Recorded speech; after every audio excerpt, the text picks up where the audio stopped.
In this tutorial, I will show you how to update install Wi-Fi driver in Windows 10 and Windows 11.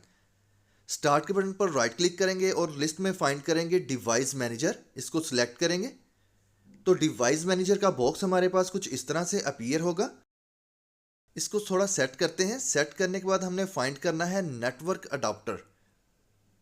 तो bottom में हमने network adapter को select करना है और इसके बॉटम में हमारे पास वाईफाई अडाप्टर है। इसके ऊपर राइट क्लिक करेंगे और अपडेट ड्राइवर करेंगे तो अपडेट ड्राइवर का बॉक्स हमारे पास कुछ इस तरह से अपीयर होगा। ब्राउज माई कंप्यूटर और लेट मी पिक कर देंगे।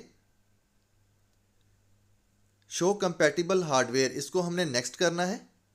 इंस्टॉलिंग ड्राइवर्स, तो ड्राइवर जो है वो ऑटोमेटिकली अपडेट हो जाएगा या डाउनलोड और इंस्टॉल हो जाएगा हमारी माइक्रोसॉफ्ट विंडोज में।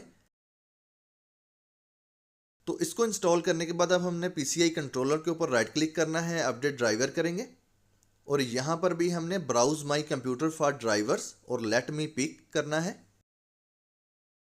शो कंपैटिबल हार्डवेयर को नेक्स्ट करेंगे। इंस्टॉलिंग ड्राइवर्स, तो इसी तरह हमने तमाम जितने भी वाईफाई के ड्राइवर्स हैं या नेटवर्क अडाप्टर के ड्राइवर्स हैं उनको इंस्टॉल करना है वन बाय वन करके।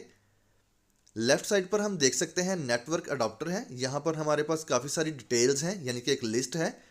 इस तमाम लिस्ट को हमने वन बाय वन करके इसी तरह से अपडेट करना है। राइट क्लिक करके उसको अपडेट कर लेंगे।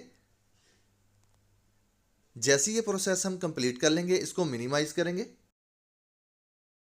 मिनिमाइज करने के बाद अपने पीसी को रीस्टार्ट करेंगे। इससे तमाम जितने भी ड्राइवर्स हैं जो कि वाईफाई से रिलेटेड हैं, या तमाम जो भी ड्राइवर्स हैं वो अपडेट हो जाएंगे।